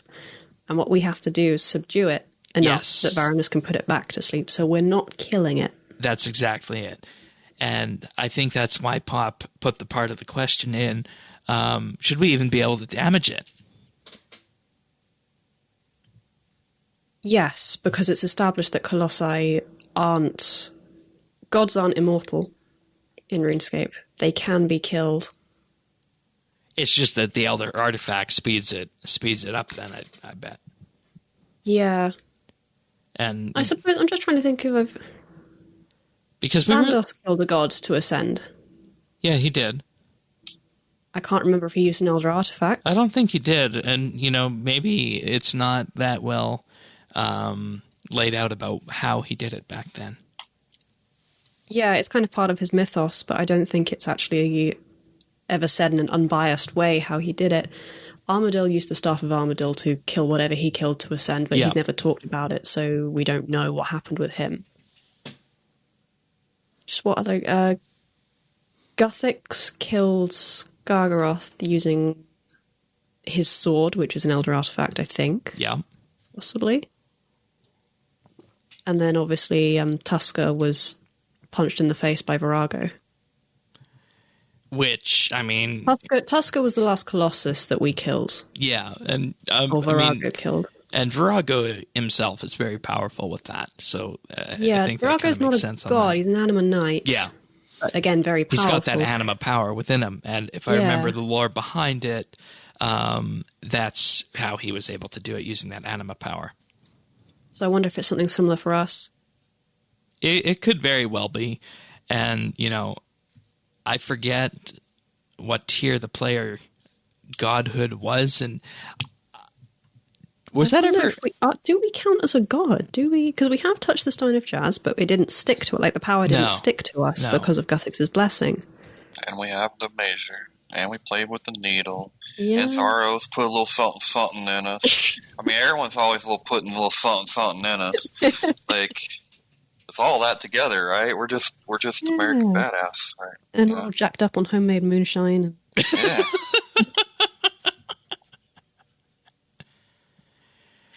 Homemade overloads. So just reviewing the tiers of godhood, demigods such as Amiskin and Ichlarin are at tier 6. And Raksha was classed as an animal demigod.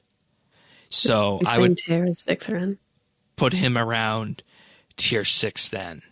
Now, as for what... It raises an interesting point about Ichlarin, actually, because he was a dog before he ascended. Yep. So is he a colossus? He's not a colossus, is he? He is actually a demigod. I suppose it depends, like, what's the actual definition of a colossus? I know this turned up in the Yak Track lore that we conveniently forgot to cover when we were talking about the Yak Track. Yeah, I know. Effectively, I think what a colossus is, and this is how it was described on stream after the fact, a colossus is something that has no followers. Yeah. And it's got powers resembling that of a god, but it's not necessarily a god. Okay, I was under the impression it had to be some kind of beast as well. So not sentient. So the Hydra is a colossus and Araxi is a colossus. And there were other colossi, but they weren't people. Like Tusker was a colossus because it was a beast god. Yeah. So I wonder if that's got something to do with it as well. Yeah. And Tusker did have a religious following, I think, on a kind of on a base level. Yeah, there were creatures that followed it. And I mean, at that point, Arats, right? The Arats, yeah. Arats. They worshipped her. And I mean, at that point, you can kind of call it a god. But if beasts worship a colossus, is that really something sentient? Yeah, it gets a bit right. It gets kind of gray on that front. I think it's a bit hazy that the actual definition, and I think maybe it doesn't matter in the end. But I wonder if the player does actually rank on the godhood tiers now. It is a sliding scale. Right, and looking back on this as well in terms of the definition of the tiers of godhood, it has been said that because of the power that Guthix gave us, the player will never be able to ascend. And therefore, if you follow that logic, the player is not on the tier of godhood. It's just something that kind of hovers above it and can interact with all the different tiers that are out there. And because of that makes sense. We've seen that with the Stone of Jas. I remember in Dishonor Among Thieves, we can take on the power of the stone, but it just kind of runs through us and it doesn't stick. Yeah. And because of that, we're also able to use that power that Guthix gave us, that protection, in order to interact with these things that are on that tier of godhood, or at least flirting with it, and not necessarily impact us as it would anyone else. Mm-hmm. So I'd say it comes down to that and the shadow anima to be the whole reason we can damage Raksha to begin with. That's sort of been my interpretation, that anything related to this godhood and anything on this skill basically just goes straight to us, right? Like, we are off the scale quite literally. Like, we can't interact with this stuff. Yeah.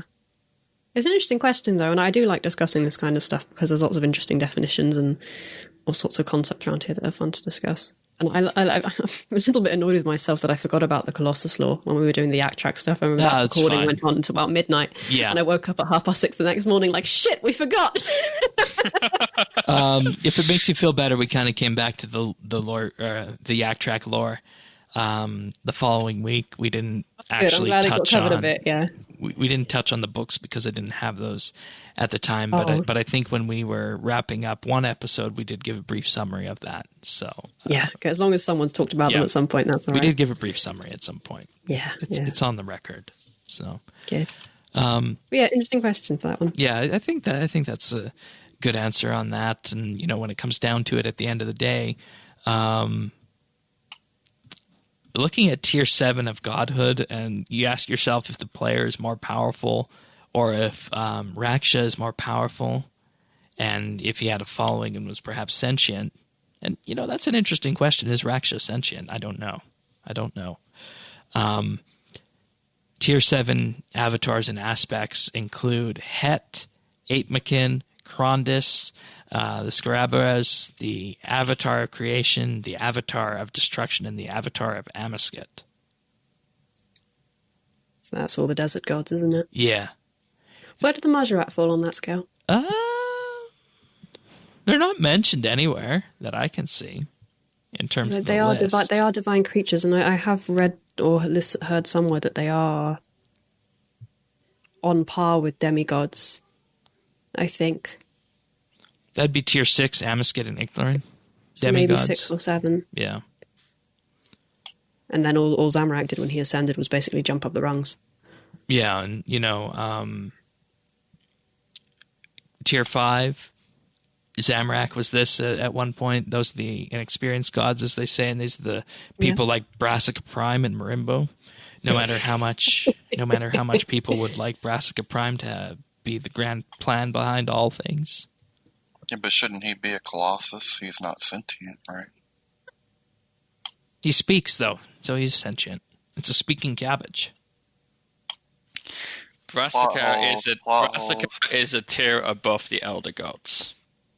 Oh, okay. Well, there's the explanation. Yeah, we need to get Draz on for that show if we're going to have that discussion. What's this cabbage? I love it. Yeah, he had some theory at some point. I don't even know if it would hold water today based on what we know. But in any case, the rest of the godhood tiers go up right after that. But let's move on to the next question from Miss Alaska. A series of questions. What has been your favorite excavation site to spend time at in Orthen?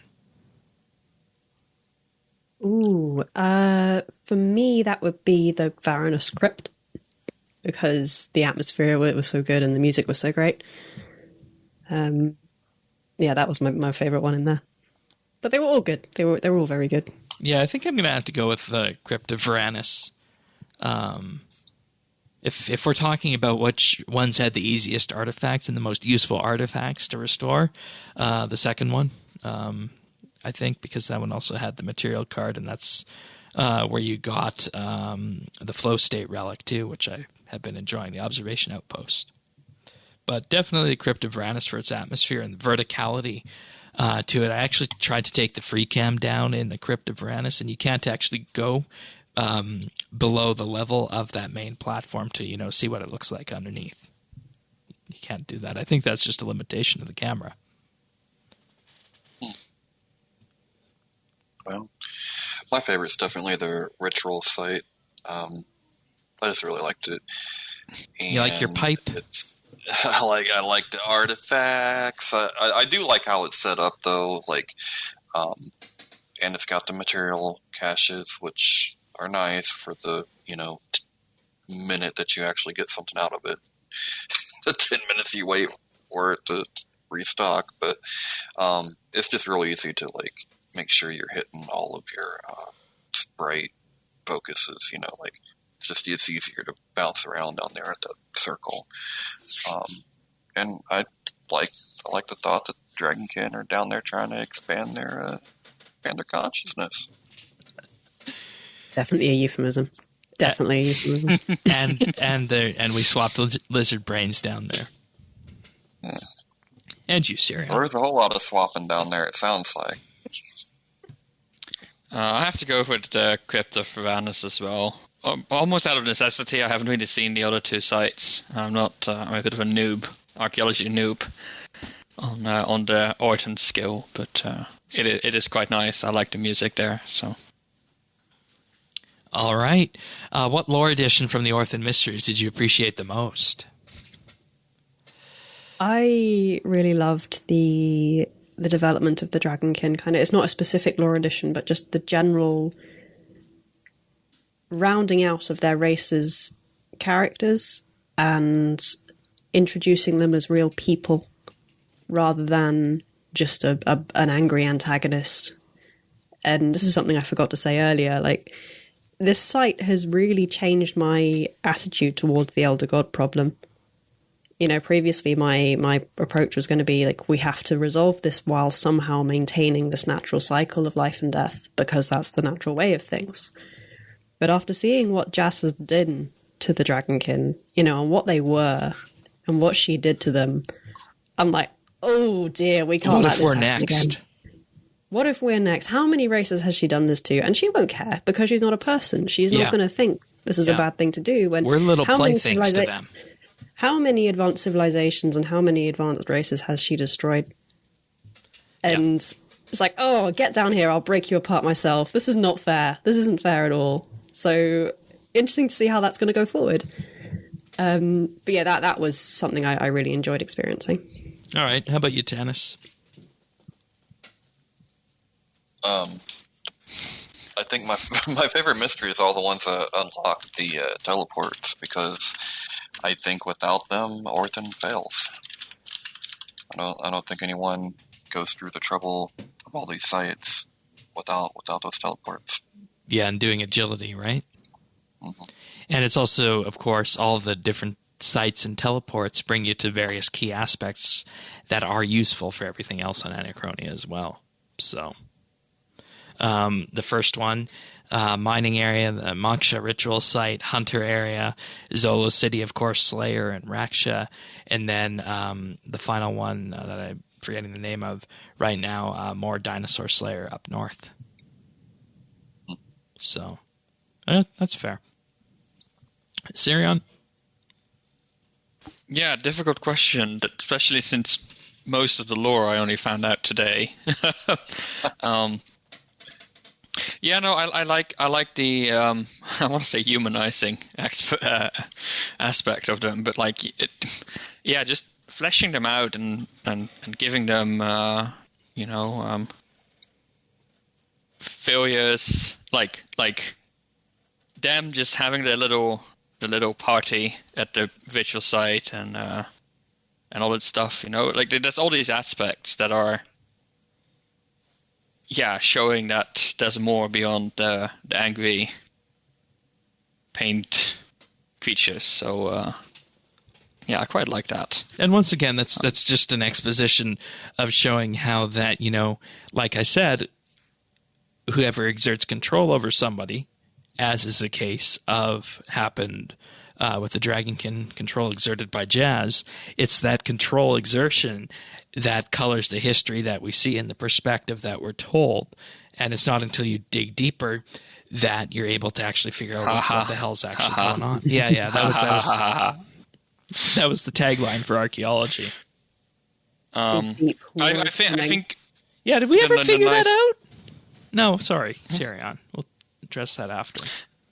The nice thing and what it shows is that how environmental storytelling can happen, right? Like there's so much if you go to these sites, at least the ones I've gone to, and you don't even have to read any of the lore texts to learn more about the Dragonkin culture, and that's something that's only really gotten possible in the last couple of years with the engine up improvements and in general computers becoming more powerful to actually handle this. But there's just so much being told just through the story, through the environment. So that's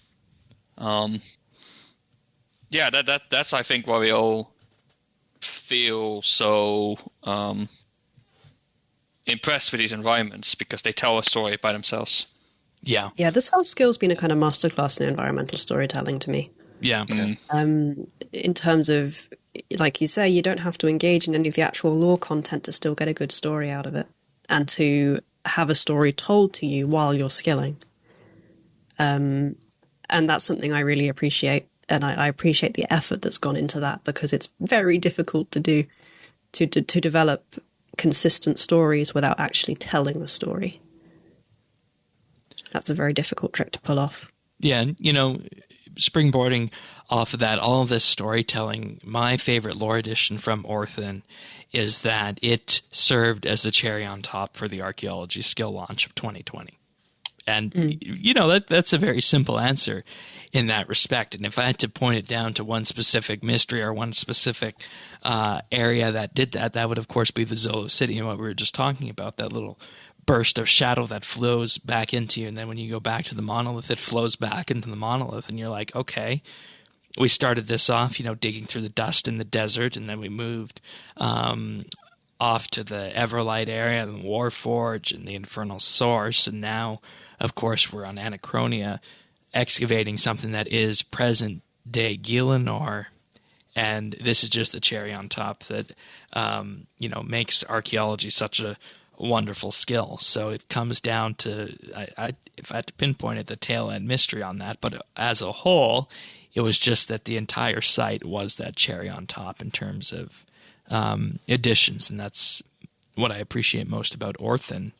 And when it comes to Dragonkin history and corners of Orthen that need to be explored further, I think the biggest thing we need to look at going forward is what exactly the Ogrub are up to, because we really don't know much about them, do we? Aside from this, even after this dig site. I want to bring Skika back. I want to get her out of the salamanders and bring her back. Well, at least there's room for that now. I mean, I think one of the coolest things with Orthen is it's an example of really just quality world building and what you can do when you get it right. Because this is something that's got archaeology, it's got ties in with PVM now, with Moksha. It touched it's got the quest from, Desperate Times and Measures. It really shows you what RuneScape can be when we bring all these aspects together and, build a world with everything in mind. Yeah, I totally agree with you. And the question is, could you pull this off again, or was this a one-time thing with archaeology? And how would you pull this off again? Because you look at archaeology, everything, it's huge. Biggest thing ever to come to RuneScape. And it has changed the game in ways that we didn't imagine would be possible when we first started digging on March 30th. I think you could pull it off again. Like, there's no reason why Raksha couldn't have been a bit of standalone lore, and it would have been just as good, right? Yeah, that's true. I hope the popularity of this skill and the popularity of the story of this skill has shown the developers and the design who's making the decisions about what content actually gets put in game is that lore is still very popular, and good stories, people will play for good stories. Yes. And I hope that's something that's carried forward in future content. Maybe not more quests, because I know quests are, I don't know why they're a contentious point, but they are. But even just bringing in story to the rest of the game, I hope this skill has shown that people want that and people will respond very well to it. So fingers crossed for that.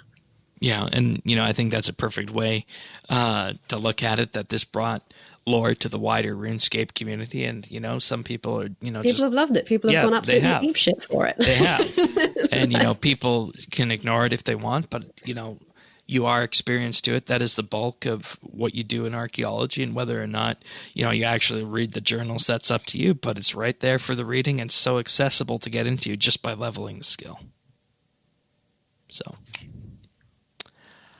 I think that about does it, unless you guys have anything else archaeology related. Nope. That's a wrap. It's been a wonderful been a wonderful year. Yes. That's what we think, but I don't know. I don't know that. And before they release another site early next year. Yeah. They drop another one in January, and that's go. You're not done yet. Keep going. I mean, bright side is we'd have the level requirements for it. Yes, that's very true. I think I'm level 114 now. Okay. So I was hopefully going to get 120 by the end of the year, but I'm not sure if I want to push for that because, then it's gone, right? Oh, but I want to finish it. Yeah. But I want to get it done. I want to finish it. One of the funniest things I found about this skill is that all it takes for me to do 99 plus skilling is lore drops. Like, I will do anything for lore drops, as it turns out. That's what I've learned this year. How to motivate myself to do anything is put a bit of story in it. All right. Well, as we do, we're going to end the show off now with the pick of the week. So what do you got for us, Diana? My pick of the week this week is a puzzle game called Baba Is You. and I heard about it on Game Dev Toolkit YouTube channel, dissecting the puzzles in it. It's a really cute little low poly, it's kind of a little pixel game almost, where you have to push things around in order to win levels. The gimmick or the twist is the rules are laid out on the level, and you can, as little blocks, and you can push the blocks around to change the rules. So Bubba is you as one of the rules, for instance, and that means that you are controlling a thing called Bubba. If you change that to say flag is you become the flag, and you can move that around. And it is so smart and kind of almost meta in the sense that you break the rules and you change how the game is set up in order to win. Surprisingly difficult at times, but really satisfying. There's a lot of really great, eureka moments in it. A great game you can dip in and out of for half an hour at a time, just to, waste a bit of time in the end. Really fun, really, really fun. It's 10 out of 10 on Steam and 98% on Humble Bundle. It's very popular. Nice. Or very well received anyway. It's also apparently available on Nintendo Switch. Yes, it's on Switch. Oh, nice. Yeah, super fun little game. Highly recommend it. Are all the puzzles dark? Because they showed dark puzzles on the Steam screenshots. I'm just wondering if it's all that dark. It's all kind of black background. Okay, fair That's enough. good. It's a really cute little art style. Actually, it's very simple. It's like a one-man indie game, so it's not like hugely taxing in terms of technology requirements or anything. It's very simple in that sense. Yeah, it says it requires a 2 gigahertz processor with 1 gig RAM. So yeah, and how the puzzles are set up are quite smart. You almost have to work backwards and look at the rules and say what can't I do? Rock is push. Yeah, and that means you can push the rock around, and if you were to move that, you wouldn't be able to push the rock around, and you can construct new rules and almost use the syntax of the statements to change the laws of the world in order to win the game. Nice. It's super smart. It's really, really smart. Water is sink. Whatever that means. I guess you sink if you go in the water. If you were to go into water, you'd sink in it. So you move that, and then you wouldn't sink in water anymore, and you just can walk straight over it. Nice. So stuff like that is really smart. That's available on Steam and Nintendo Switch. This also seems like a game that'd be perfect for mobile, but I guess they wanted to go for Steam first. So that's fine. All right. Thank you so much for that. And, I just asked these guys yesterday what they've been up to. So let's start with you, Diana. What have you been up to on RS? I've been doing archaeology. I've been doing a lot of overtime at work lately, so I've been playing too many computer games for my own good. And then, vibing around Orthen. And, that's about it from me. All right. Enjoy I tried to brave Raksha. I tried to... Yeah. I did the mini quest and swore at Zaros because you Zaros, but... Yeah, that was definitely entertaining. Yeah, I love that mini quest. It was quite funny. And then went into Raksha instance to get the music track because the music for Raksha is incredible. And then got demolished in 5 seconds and left again. So that was my adventure this week. Yeah, hey. World Guardian's got to get out. Yep.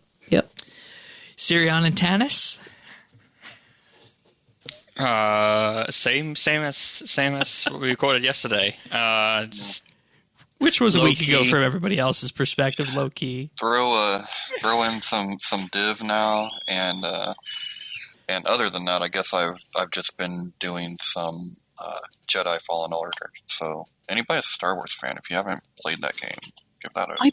I've bought it and I've got it, but I haven't started it yet. Is it good? You got it. Oh, I want to know what someone that's really into design thinks of it, because as an outsider, I look at it, I'm like, this is perfectly. I mean, I love some like, aspects of Star Wars, and I love single player story games, which is kind of why I bought it, because it's like, this is like two things I like in one go. Yeah, it's amazing. I mean, it's total shit when it comes to accessibility, but it's a wonderful game. Okay. I love the game. That might be my Christmas break game then. Yeah, it's worth it. It's so worth it. Awesome. Lots of exploration. I hate puzzles. I love the puzzles in that game because they don't feel like puzzles. Like it's. Oh, that's cool. Yeah, it's really cool. So. Nice. Okay, But that's I'll all definitely I've have one then. literally been doing. I have nothing else I can tell you, Shane. Like, Yeah, that's fine. not enough time has passed. I feel like we're always together. Well, there you go. There you go. I've just been vibing, right? Just vibing archaeology, Yeah, same. enjoying my Christmas break. Yak Track. No more That's started again, no isn't more it? Yeah. Spear of Annihilation tips. Oh, I'm so disappointed. For anyone who doesn't know, prior to this podcast, I got 2 in the last 2 weeks. Should be illegal. Stealing the RNG again. Yeah, Rich get richer. But in any case, this has been RSBANDB Update. We'll be back next week for the clip show. And, I normally like to recommend these right around Christmas time. And there's this, just this very good Christmas video that I like to pull out every year. It's Captain Picard sings Let It Snow. I'll throw a link to that in the show notes for anybody who hasn't seen that yet. But very, very fun if you enjoy Star Trek related things. And it's not just Picard, it's the entire crew. So give that a check at update.rsbnb.com. And if you want to subscribe, you get these podcasts delivered automatically to you. So much archaeology this year. I hope you have subscribed by this point, but if you haven't, check out update.rsbnb.com/subscribe on Apple Podcasts, Google, Spotify, Pocket Casts, and of course YouTube. So update.rsbnb.com/subscribe, and everybody have a Merry Christmas, and we'll see you guys next week for the clip show. Take care, everyone. See ya. Bye-bye. Merry Christmas. Merry Christmas to all of you.